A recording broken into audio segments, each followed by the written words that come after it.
गांधीनगर नाम का एक छोटा सा गांव था। गांव में बड़ा सा बाजार लगता था और बाजार में अक्सर भीड़ लगा करती थी। गर्मियों के मौसम में ये सारी भीड़ बलदेव के पेप्सी के दुकान पर लगी रहती थी। अरे बलदेव काका, मुझे ऑरेंज वाली पेप्सी दे दो। मुझे येलो वाली। और मुझे लाल वाली। बच्चे हो या बड़े, सभी को बलदेव की पेप्सीज बहुत पसंद आती थी और बलदेव पूरी ईमानदारी से पेप्सी बनाया करता था। अच्छा फिल्टर पानी, साफ चीनी और साफ सुथरे तरीके से वो जूस बनाकर उन्हें प्लास्टिक की थैलियों में भरा करता था। बलदेव की 1 रुपए वाली पेप्सी बहुत बिका करती थी। कुछ ही देर में उसका सारा स्टॉक खत्म हो जाया करता था। अरे काका, पेप्सी है क्या? नहीं बेटा, सब खत्म हो गई, अब कल आना। बलदेव की दुकान के सामने पवन की दुकान थी। पवन आइसक्रीम बेचता था, पर गर्मियां होने के बावजूद भी उसकी आइसक्रीम्स बिक नहीं रही थी। पता नहीं ये बलदेव अपनी पेप्सी में क्या मिलाता है जो सारे गांव वाले सिर्फ इसी की पेप्सी पिया करते हैं। 1 रुपए वाली पेप्सी में भला क्या स्वाद होगा? मेरी तो आइसक्रीम तक खराब हो रही है। स्वाद का तो पता नहीं, पर वो आइसक्रीम से सस्ती है, शायद इसीलिए वो ज्यादा बिकती है। हाँ, हो सकता है। क्यों ना आप भी पेप्सी बेचना शुरू कर दें? अरे पर पेप्सी बनाएगा कौन? पेप्सी बनाने की जरूरत थोड़ी है, बाजार में बहुत सारी कंपनियां पेप्सी बेचती है। आप भी उनसे खरीद कर बेच सकते हो। सोच लो, बहुत मुनाफा होगा। वैसे आइडिया तो अच्छा है, कल ही शहर जाकर ढेर सारी पेप्सी खरीद लाता हूँ। ठीक है। अगली सुबह पवन शहर से ढेर सारी जूस वाली पेप्सीज ले आया और उसने वो सब अपने फ्रिज में रख दी। अच्छा किए, अब एक बाहर बोर्ड लिख दो कि यहाँ पेप्सी मिलेगी। ठीक है। पवन ने एक बोर्ड पर लिखा कि यहाँ पेप्सी मिलेगी और ये बोर्ड अपनी दुकान के बाहर लगा दिया। कुछ देर बाद एक छोटे बच्चे ने वो बोर्ड पढ़ा। यहाँ पेप्सी मिलेगी। काका, कौन कौन से कलर है? सब कलर है, तुम्हें कौन सा चाहिए ये बताओ। मुझे तो एक येलो वाली और एक ऑरेंज वाली चाहिए। पवन ने उस बच्चे को 2 पेप्सी के पैकेट्स थमा दिए। वो बच्चा वही खड़े खड़े पेप्सी पीने लगा। ये तो बढ़िया है, मजा आ गया। ये लो, एक और पेप्सी मेरी तरफ से फ्री। जाकर अपने दोस्तों को भी बताना, मेरी दुकान में पेप्सी मिलती है। हाँ हाँ काका, जरूर बताऊंगा। और पवन का ये फंडा काम कर गया। वो बच्चा दौड़ते हुए गांव में गया और कुछ देर बाद अपने कुछ दोस्तों के साथ लौटा। यही वो दुकान है। मुझे भी 2 ऑरेंज वाली चाहिए और मुझे 3 लाल वाली। पवन ने सबको पेप्सी दे दी और बस तब से कई लोगों ने पवन की दुकान से पेप्सी खरीदी। आज तक गांव वालों ने बस बलदेव की पेप्सी चखी थी, पर आज उन्हें कंपनी का स्वाद भी अच्छा लगने लगा था। अरे वाह, ये काले रंग वाली पेप्सी तो मैं पहली बार पी रहा हूँ। और भी काफी फ्लेवर है, नींबू पानी, काला खट्टा, ऑरेंज, रोज। वाह भाई वाह, अब तो रोज अलग अलग फ्लेवर चख सकते हैं। पवन के पेप्सी बेचने की वजह से बलदेव की दुकान पर ग्राहकों की कमी हो गई थी। मुझे थोड़ा सब्र से काम करना होगा। पवन ने नई नई पेप्सी बनानी शुरू कर दी है, इससे गांव वाले उसकी दुकान पर जा रहे हैं, पर मुझे यकीन है कि वो सब लौटेंगे। बलदेव अपने आप को तसल्ली दे रहा था। अगले कुछ दिनों तक पवन के दुकान पर पेप्सी के लिए भीड़ लगी रही और यहाँ बलदेव का धंधा मंदा था। गांव के सरपंच बलदेव की दुकान पर आए। क्या हुआ बलदेव, आज परेशान लग रहे हो? अब क्या बताऊं काका, पवन शहर से पेप्सी लाकर बेच रहा है। अब तो मेरे ग्राहक कम हो गए हैं। कोई बात नहीं, ये बस कुछ ही दिनों की बात है। कोई भी नई चीज के पीछे गांव वाले दौड़ पड़ते हैं।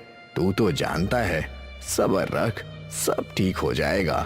और मुझे यकीन है तेरी पेप्सी शहर की कंपनी वाली पेप्सी से अच्छी ही होगी। अब एक काम कर, मुझे 50 पेप्सी दे दे। आज शहर से मेरे पोता पोती आ रहे हैं। ठीक है सरपंच जी। बलदेव ने सरपंच जी को 50 पेप्सी दे दिए और वो खुशी खुशी वहाँ से चले गए। बलदेव अब भी दुखी था।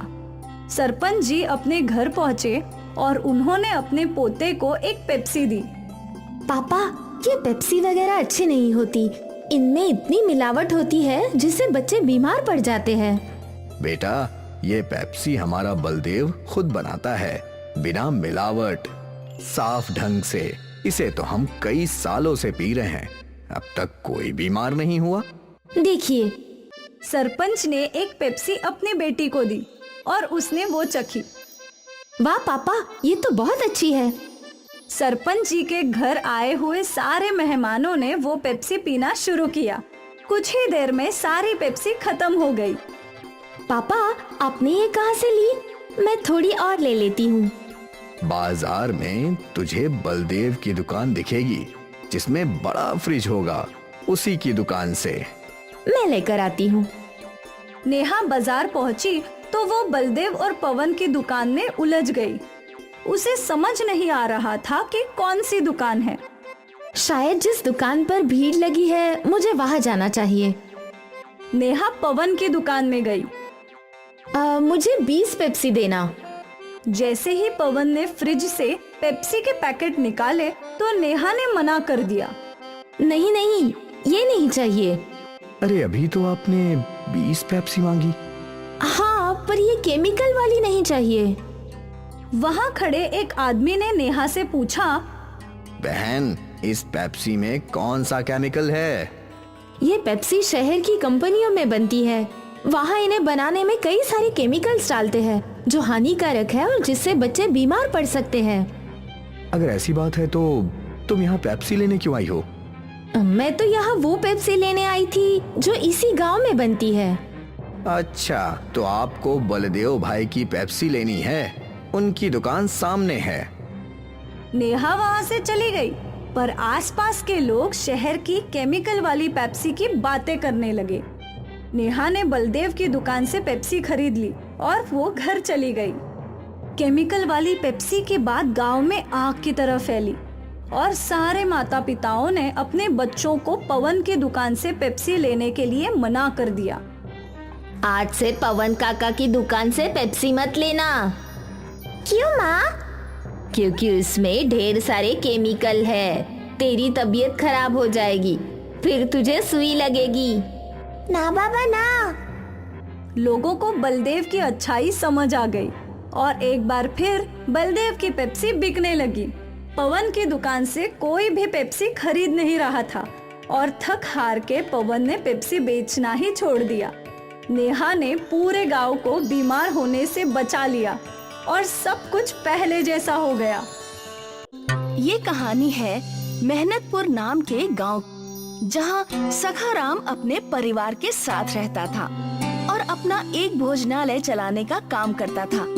सारे मजदूर और गांव वाले सभी सखाराम के भोजनालय में भोजन करके अपना अपना काम किया करते हैं। एक दिन एक आदमी सखाराम के भोजनालय में भोजन करने के लिए आया। बताइए भाई साहब, क्या खाएंगे आप? आपके भोजनालय में अभी क्या है बताइए? आलू पराठा, गोभी पराठा, मूली पराठा, मेथी पराठा, गर्मा गर्म शीरा, चना मसाला, पनीर दो प्याजा, सेव टमाटर नु साग और मीठे मई गुलाब जामुन, साथ में थोड़ी सी लस्सी। बताइए आप क्या खाएंगे? आपकी आवाज सुनकर ही मेरे मुंह में पानी आ गया है। जो सबसे अच्छा बनता है वो बना कर दे दीजिए। अरे ओ, कुंदन साहब के लिए चना मसाला और मखनी नान परोस दो, साथ में लस्सी भी दे देना। मजा आएगा, मजा आएगा। जल्दी लाओ। जैसे ही कुंदन ने नीलेश को खाना परोसा, नीलेश बड़े चाव से सारा का सारा खाना खाने लगा। खाना खत्म करते ही नीलेश ने कहा, खाना बड़ा ही स्वादिष्ट और लाजवाब था भाई, वाह, मजा आ गया। ये होता है असली खाना, वरना मेरी बीवी जो बनाती है उसमें तो कोई स्वाद ही नहीं होता है। उसे तो मैं गली के कुत्तों को खिला देता हूँ और बेचारे अगले दिन वो सारे कुत्ते बीमार हो जाते हैं।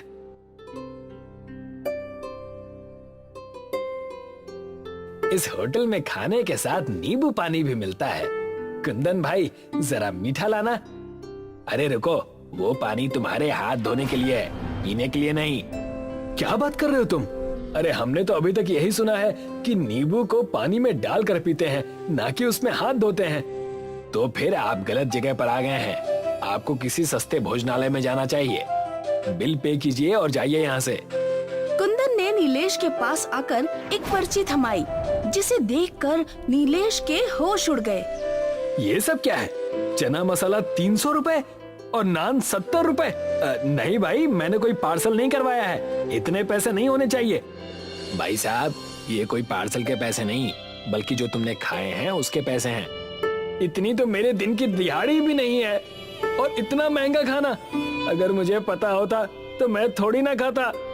नीलेश अपनी जेब से 100 रुपए निकालकर टेबल पर रख देता है।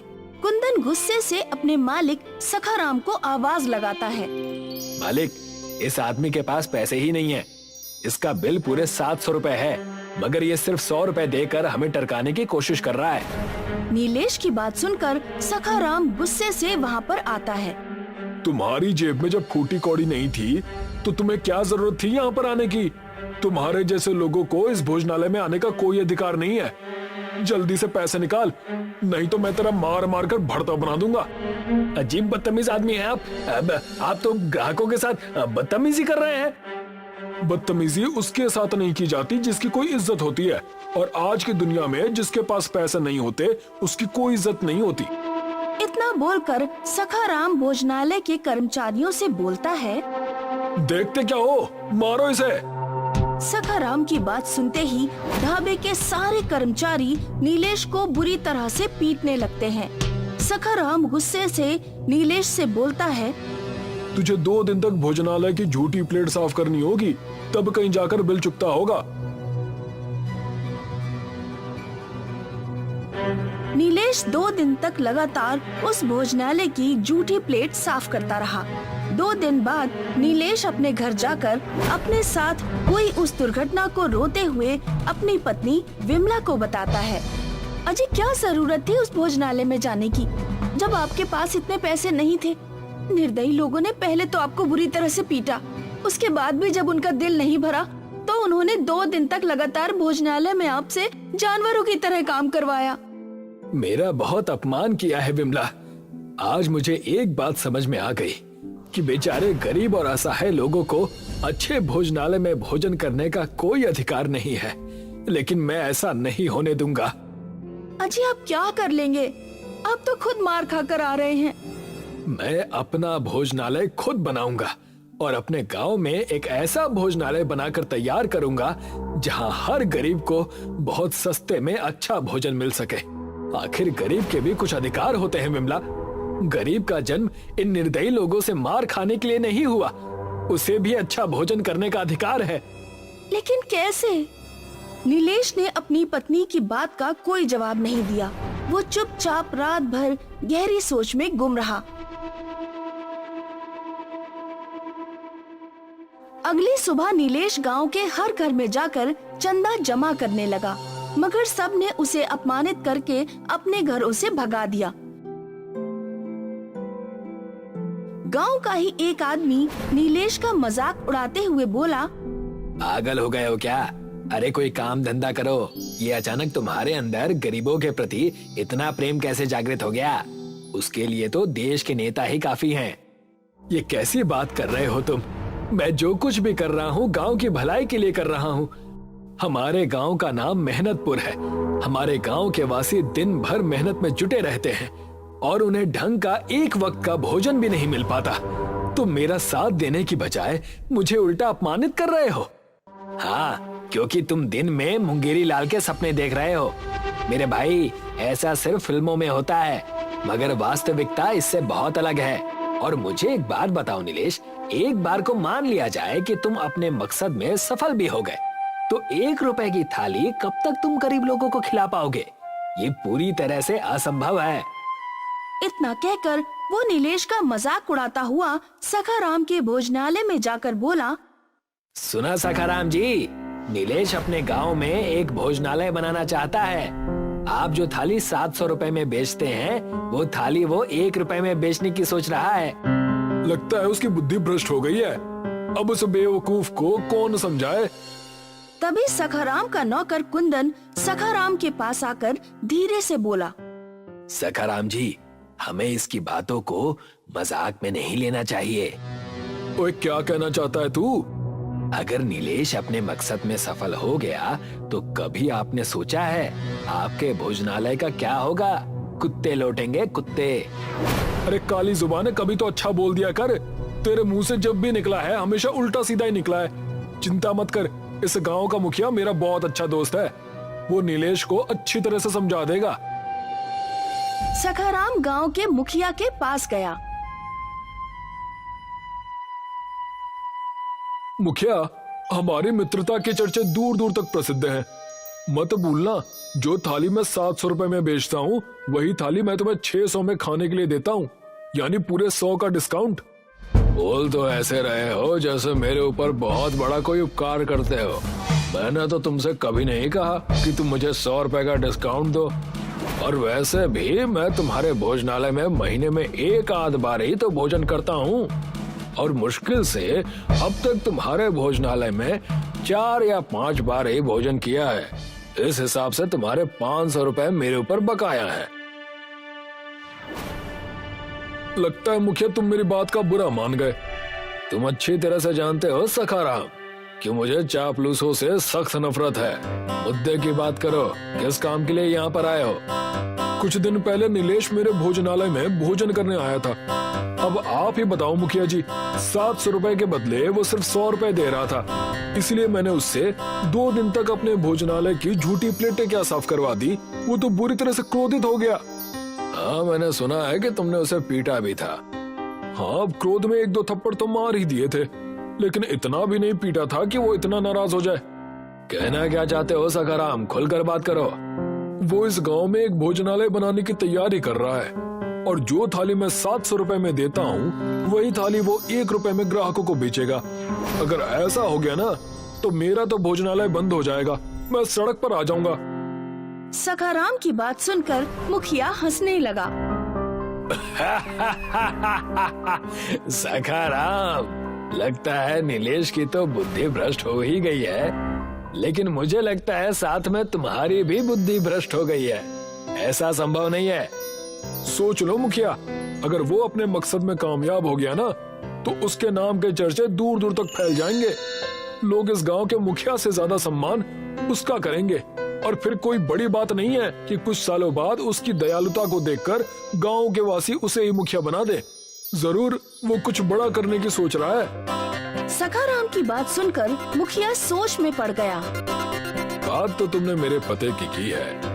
अब मैं किसी को गांव में भोजनालय बनाने से तो नहीं रोक सकता। हाँ, इतना जरूर कर सकता हूँ कि वो आजकल मेरी ही भट्टी पर दिहाड़ी पर काम कर रहा है, तो मैं उसे धक्के देकर बाहर निकाल दूंगा। उसके बाद वो सिर्फ अपना पेट भरने की सोचेगा, ना कि गांव के गरीब भिखारियों का पेट भरने की। सखाराम वहाँ से चला गया।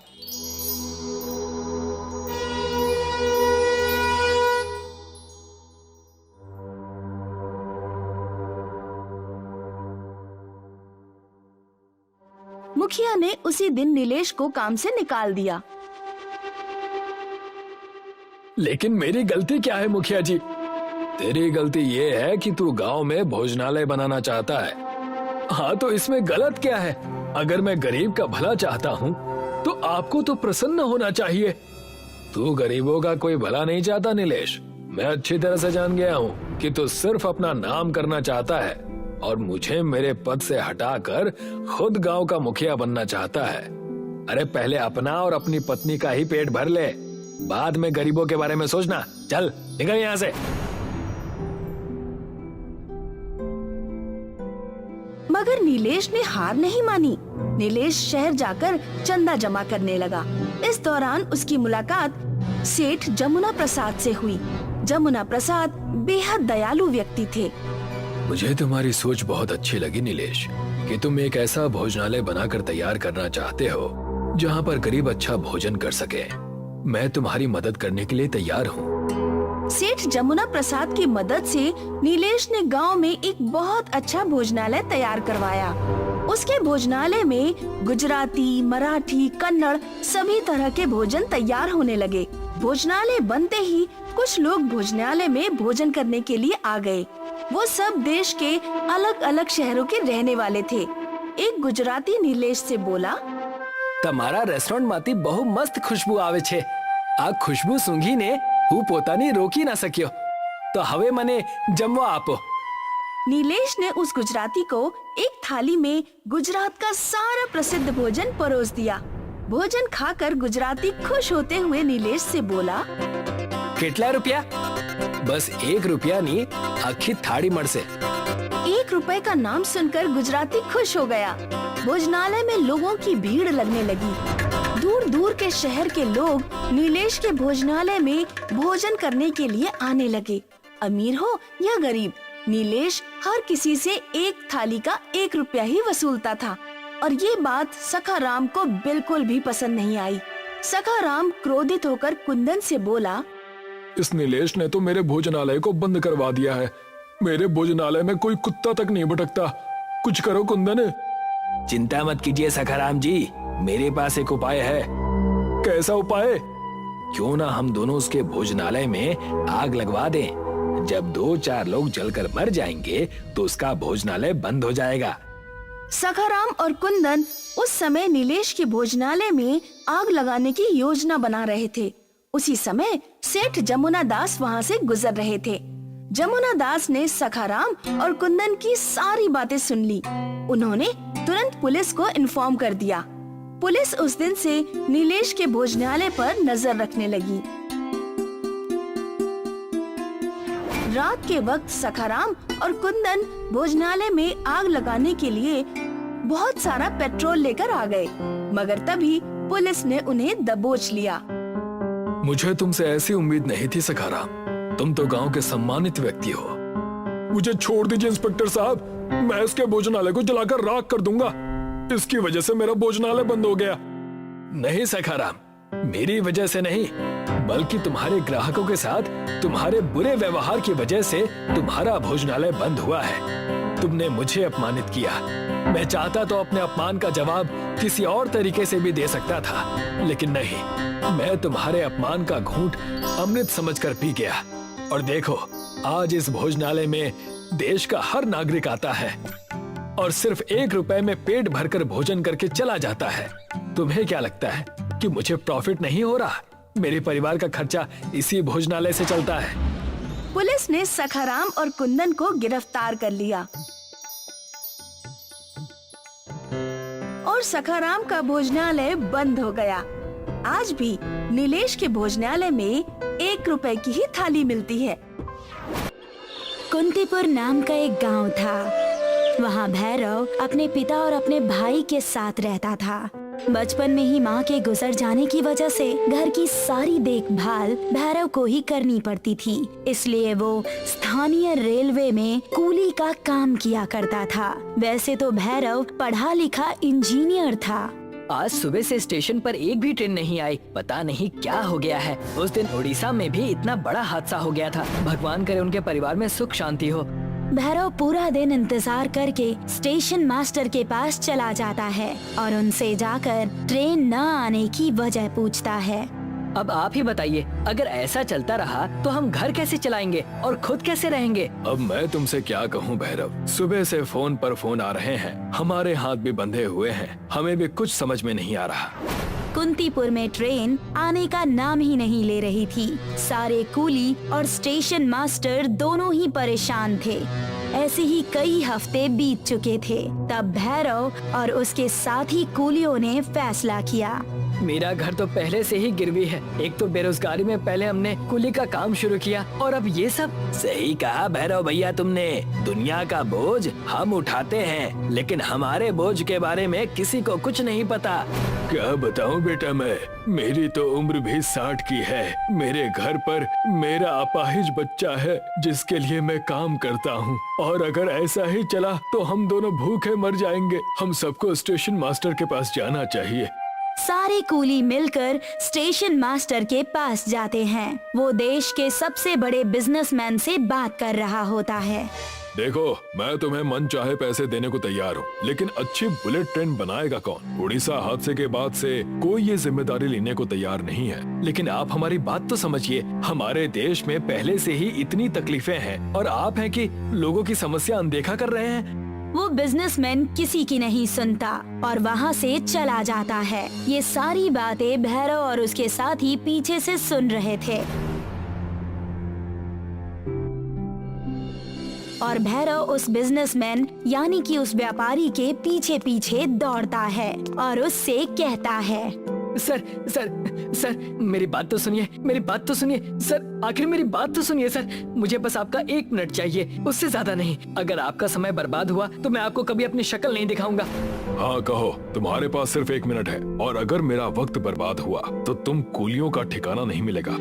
आप जिस ट्रेन की बात कर रहे हैं वो ट्रेन मैं बना सकता हूँ। मेरे पास उस ट्रेन को बनाने के लिए हर एक चीज है। ये बात मैं मान कैसे लूं? तुम कहना क्या चाहते हो? तब भैरव अपने पास में रखा हुआ एक छोटा सा बुलेट ट्रेन उस बिजनेसमैन यानी कि व्यापारी को निकाल कर दिखाता है, जिसे देखकर वो बहुत खुश हो जाता है। तब भैरव उससे कहता है, और मैं पेशे से एक इंजीनियर भी हूँ। आप बस भरोसा करके देखिए, हम आपको ऐसे ही पूरी बुलेट ट्रेन बना कर देंगे। इम्प्रेसिव, अच्छा प्रेजेंटेशन दिया तुमने, खूब आगे जाओगे, इसीलिए मैं तुम्हें ये बुलेट ट्रेन बनाने का अवसर देता हूँ। धन्यवाद आपका, मैं ये चीज हमेशा याद रखूंगा। हम कुली भाइयों पर आपका ये एहसान हमेशा रहेगा। उस व्यापारी ने पैसे रेलवे विभाग को दे दिए और सारी जिम्मेदारी भैरव के कंधों पर सौंप दी और भैरव ने ठीक वैसा ही किया। मैं चाहता हूँ कि तुम इस पर बहुत अच्छा काम करो और अच्छी बुलेट ट्रेन बनाकर दिखाओ। भैरव और उसके साथी उस बुलेट ट्रेन को बनाने में लग गए। सारे कूली मजदूरों वाले काम करने लगे। सभी एक साथ मिलकर उस बुलेट ट्रेन पर काम करने लगे। देखते ही देखते उस बुलेट ट्रेन को उन्होंने पूरे 4 महीनों में बना ही दिया, जिसका दौरा करने वही व्यापारी यानी कि बिजनेसमैन वहाँ पर आया और देखकर कहने लगा, वाह, ये हुई ना बात। मैं यही तो चाहता था तुमसे। तुमने जो काम किया है वो कोई और नहीं कर सकता था। कम पैसों में इतनी अच्छी बुलेट ट्रेन कोई भी नहीं बना पाता। ये सब बस आपके दिए हुए अवसर की वजह से ही संभव हो पाया। भैरव, तुम इन्हें इस ट्रेन की खासियत तो बताओ। इस ट्रेन की खासियत ये है कि ये ट्रेन दुर्घटनाग्रस्त नहीं हो सकती। ये ट्रेन अपने आसपास के 1 किलोमीटर की दूरी तक वाइब्रेशन के सिग्नल पर नजर रखती है। इस ट्रेन के 1 किलोमीटर के दायरे में अगर कोई भी दूसरी ट्रेन आती है तो ये उस ट्रेन को सिग्नल देकर उन्हें रोक सकती है। ये खासियत है इसकी। लोगों के फायदे के लिए कौन सी बात है इसमें? इस ट्रेन के गेट में जब भी कोई जाता है उसे ये गिरने से बचा लेता है। हमने इस ट्रेन में एडवांस टेक्नोलॉजी डाली है। वाह, अद्भुत, मजा आ गया। उस व्यापारी ने भैरव को सरकार को पत्र देकर रेलवे का एक बहुत बड़ा अधिकारी बना दिया। बुलेट ट्रेन की सारी जिम्मेदारी अब भैरव के कंधों पर थी। भैरव एक कूली से बहुत बड़ा जिम्मेदार ऑफिसर बन चुका था। तब बिजनेसमैन ने अपनी चाल चली। इस बुलेट ट्रेन ने लोगों के मन से डर भगा दिया है। कई सारी टिकट्स बिक रही हैं, अच्छा मुनाफा हो रहा है। एक काम करो, इस ट्रेन के पैसे बढ़ा दो और सब जगह हमारी कंपनी का नाम फैला दो कि ये ट्रेन हमने बनाई है। लेकिन सर, ये तो बड़ी गलत बात है। भैरव की मेहनत पर आपका हक कैसे हो सकता है?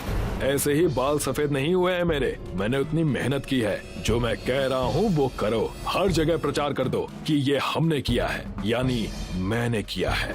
और वैसा ही हुआ। लोगों को प्रचार करके गलत बातें बताई गई कि बुलेट ट्रेन भैरव ने नहीं बल्कि उस व्यापारी बिजनेसमैन ने बनाई है। भैरव और उसके साथियों की पूरी मेहनत पर पानी फिर चुका था।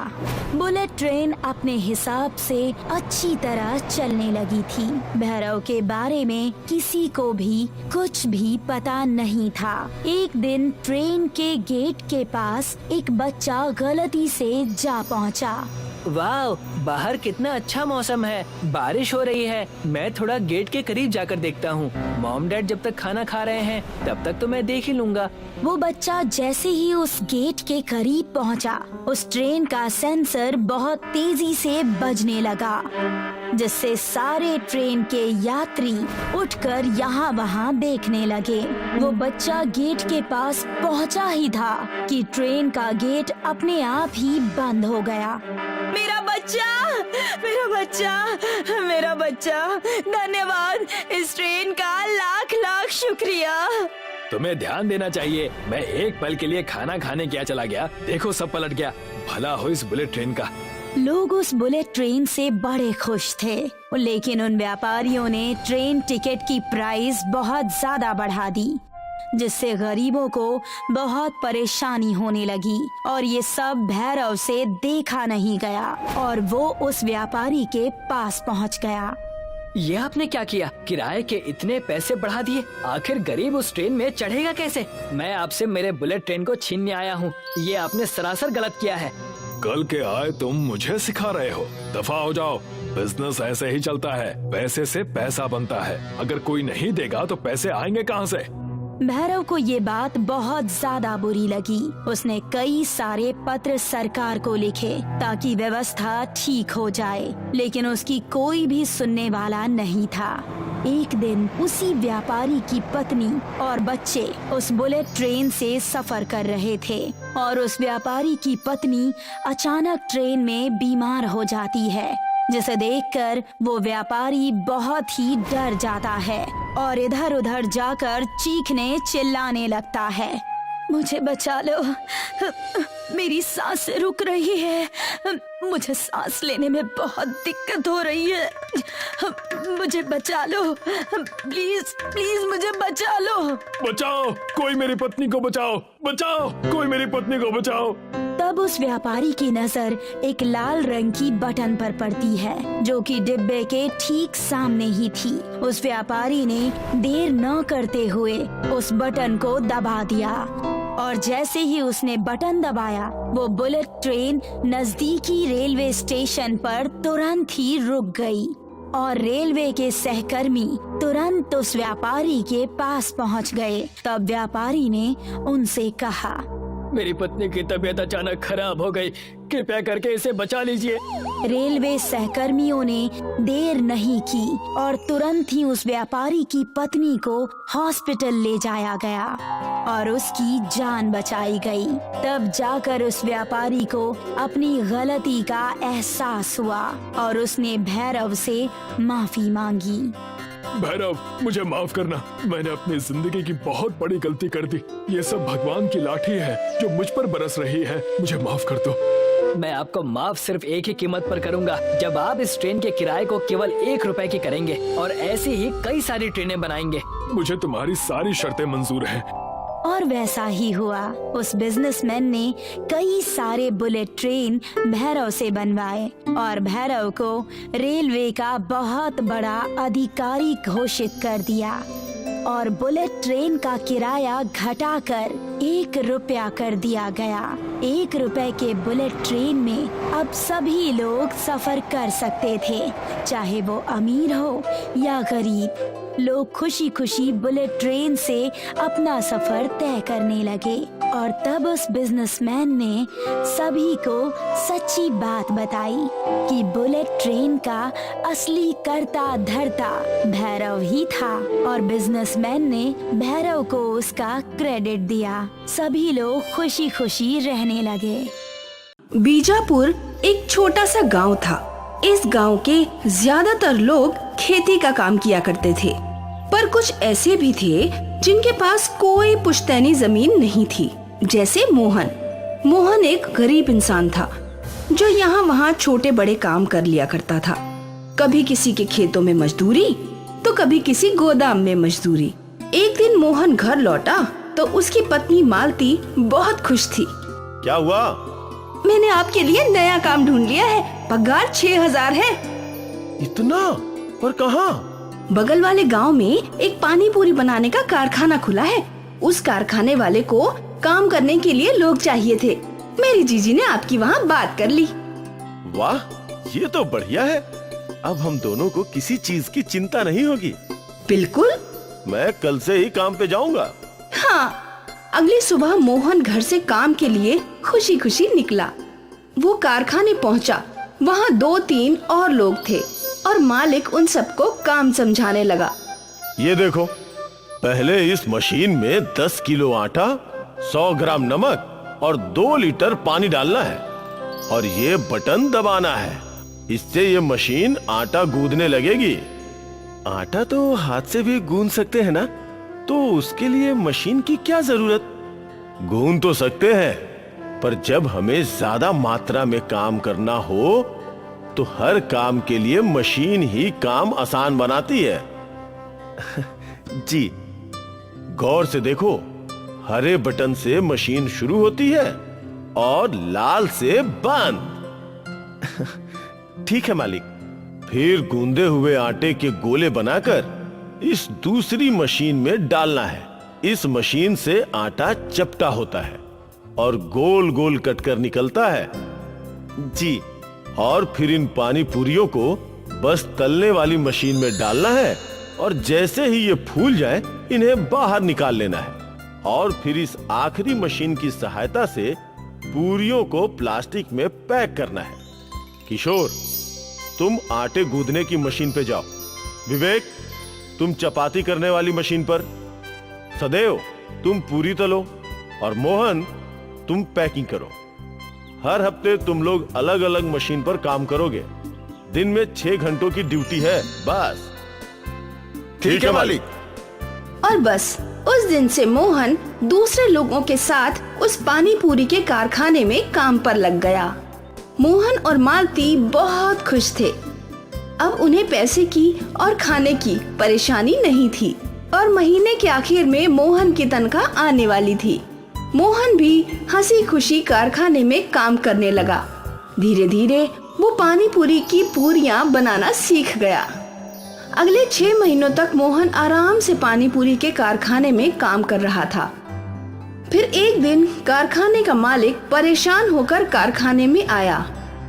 कल से तुम सबको काम पर आने की कोई जरूरत नहीं है। पर क्यों मालिक? क्योंकि मेरे पास पैसे नहीं है तुम सबकी तनख्वाह के लिए। मेरे कई व्यापारियों ने पैसे नहीं चुकाए। पिछले 2 महीनों से मैं सब झेल रहा था, पर अब आगे मैं नहीं कर पाऊंगा। कल से तुम सब कोई और काम ढूंढ लो। ये सुनकर सारे मजदूर निराश हो गए और मोहन भी। मोहन को फिर से छोटे बड़े काम करने पड़ेंगे और पैसों की तंगी भी झेलनी पड़ेगी। ये सोचकर ही उसका मन बैठ गया। खैर, मोहन घर आया और उसने ये सारी बातें मालती को बताई।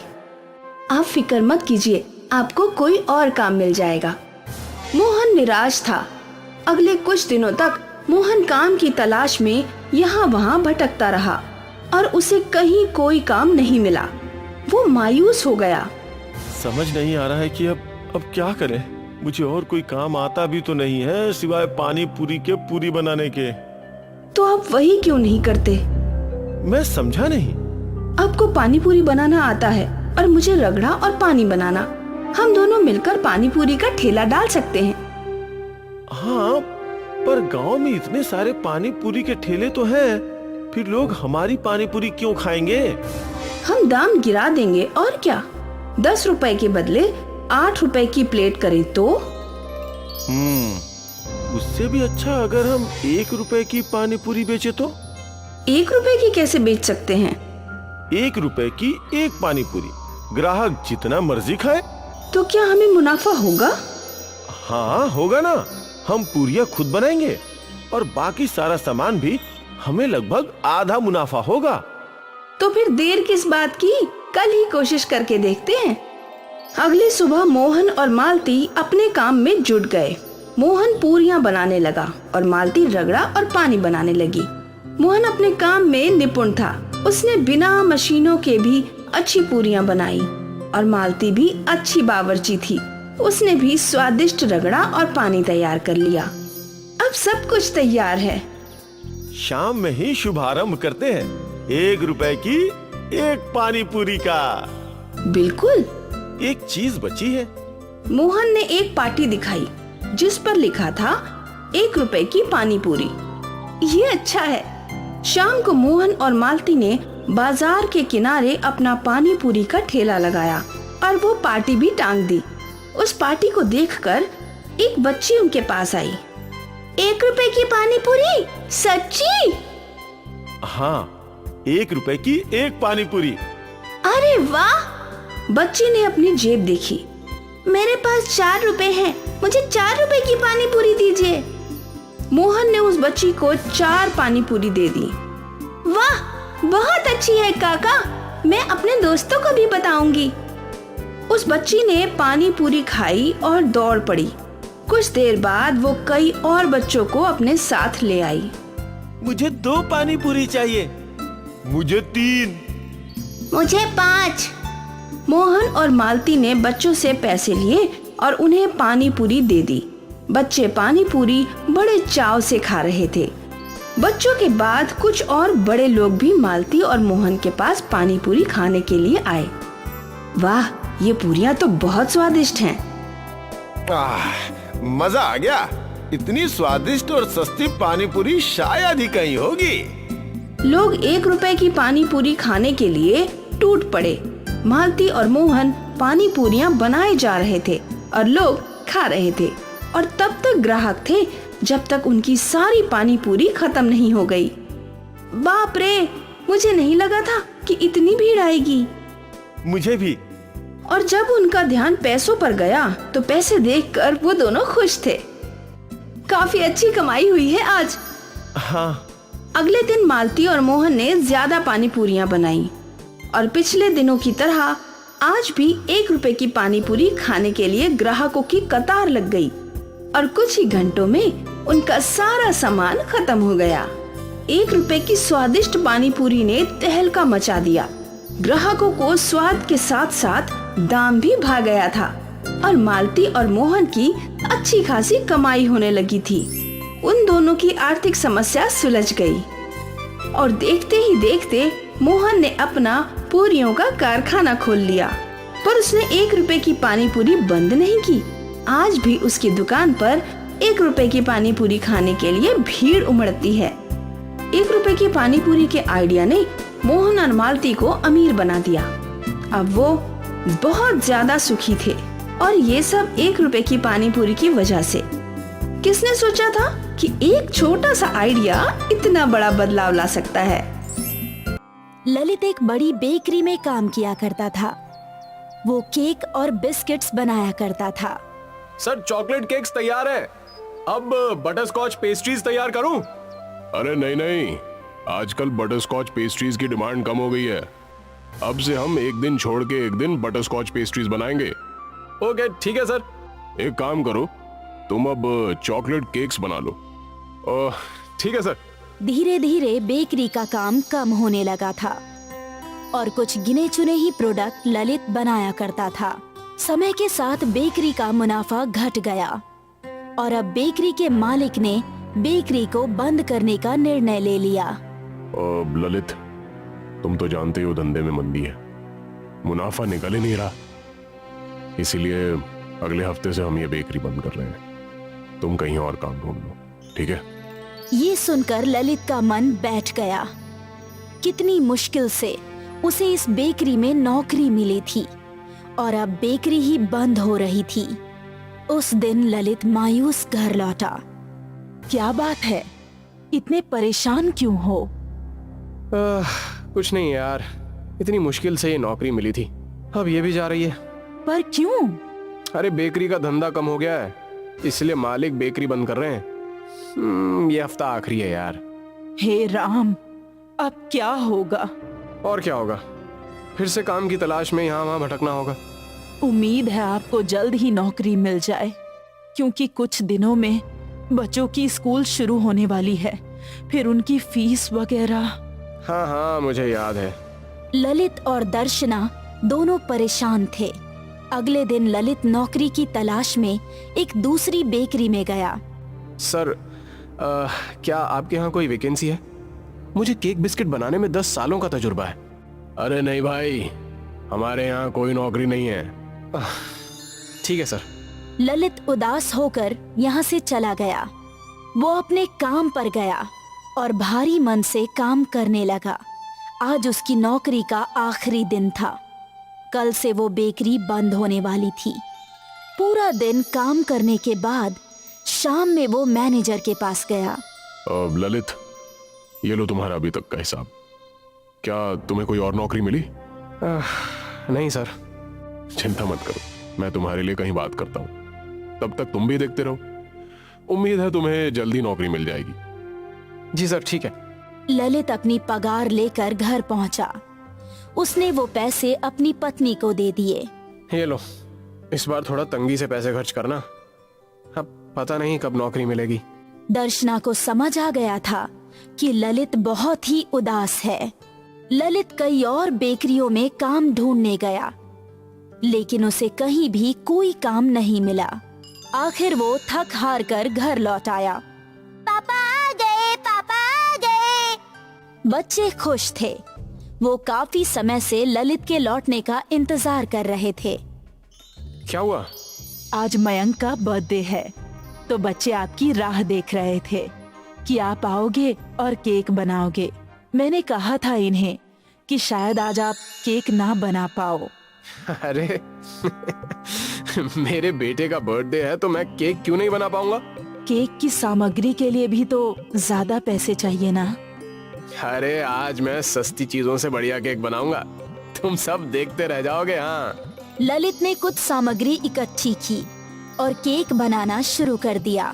बच्चे गौर से उसे देख रहे थे। ललित ने केक का बैटर मिलाया, उसमें शक्कर और कुछ और चीजें डाली और फिर इस बैटर को एक प्लेट में डाल दिया। पापा, हम केक कैसे बनाएंगे? हमारे पास तो भट्टी है ही नहीं। अरे भट्टी नहीं है तो क्या हुआ, हमारे पास कढ़ाई और नमक तो है ना। ललित ने कढ़ाई में नमक भर दिया और उसमें वो केक की प्लेट रख दी और ऊपर से ढक्कन रख दिया। अब 20 मिनट में केक तैयार। बच्चे घड़ी के कांटे पर नजर गड़ाए बैठे थे। केक की सुगंध पूरे घर में फैल चुकी थी। जैसे ही 20 मिनट हुए, ललित ने ढक्कन हटाया और उनका केक तैयार था। ललित ने वो केक दूसरी प्लेट में निकाल लिया और फिर वो मैदे में शक्कर घोलकर क्रीम बनाने लगा और फिर इस क्रीम को केक पर सजा दिया। देखो, तैयार हो गया बढ़िया केक। पर पापा, आपने तो इसमें सारी घर की चीजें इस्तेमाल की। हाँ बेटा, इसीलिए तो ये सस्ता और किफायती है। खैर ये सब छोड़ो, अब मयंक का बर्थडे केक काटते हैं। आओ आओ। Happy birthday to you, happy birthday to you, happy birthday dear Mayank, happy birthday to you. Mayank ने अपना बर्थडे केक कट किया और सबको खिलाने लगा। वाह, ये तो बहुत बढ़िया है। पूरे परिवार ने वो केक बड़े चाव से खाया। ये केक आपने बहुत ही कम सामग्रियों में बनाया, इसलिए इसको बनाने में खर्चा भी कम होगा ना? हाँ, पर तुम ये क्यों पूछ रही हो? क्योंकि मैं सोच रही हूँ आप ऐसे ही केक बनाकर बेचे। बड़ा केक 100 रुपए और इस केक की पेस्ट्रीज बनाकर 1 रुपए में। क्या? छोटे छोटे केक की पेस्ट्रीज बनाकर 1 रुपए में बेच सकते हैं स्कूल के बाहर। बच्चों को ये बहुत पसंद आएंगी। हाँ, ये आइडिया तो बहुत अच्छा है, ये तो मैं कर ही सकता हूँ। वैसे भी कल से स्कूल शुरू होने वाला है, तो कल से ही इस 1 रुपए वाले केक को हम लोग बेचना शुरू करेंगे, ठीक है? ललित को पैसे कमाने का नया जरिया मिल गया। अगली सुबह ललित ने घर में केक बनाना शुरू किया, कड़ाही में, और उस केक के छोटे छोटे टुकड़े भी काट लिए और उन सब को बड़े पतरे के डिब्बे में रख दिया। ये डिब्बा लेकर वो स्कूल के पास पहुंचा। आओ बच्चों, आओ आओ, 1 रुपए का केक, 1 रुपए का केक, 1 रुपए का केक, आओ आओ। 1 रुपए का केक सुनकर बच्चे ललित के पास दौड़ पड़े। एक केक दो ना अंकल, मुझे भी देना। बच्चे ललित को पैसे देते गए और केक खरीदते गए। कुछ ही मिनटों में सारा का सारा केक खत्म हो गया। ललित ने काफी पैसे इकट्ठे कर लिए थे। वो खुश था। अगले दिन उसने ज्यादा केक बनाया और वो केक भी हाथों हाथ बिक गए। फिर ये सिलसिला चलता रहा। और देखते ही देखते ललित ने अपनी खुद की बेकरी खोल ली। उसके 1 रुपए वाले केक ने उसकी जिंदगी को नया पड़ाव दे दिया। कहाँ वो नौकरी की तलाश में था और कहाँ अब उसकी बेकरी में दूसरे लोग नौकरी कर रहे थे। ये पूरा सफर बस 1 रुपए वाले केक की वजह से तय हुआ। 1 रुपए वाला केक ललित की सफलता का रास्ता था।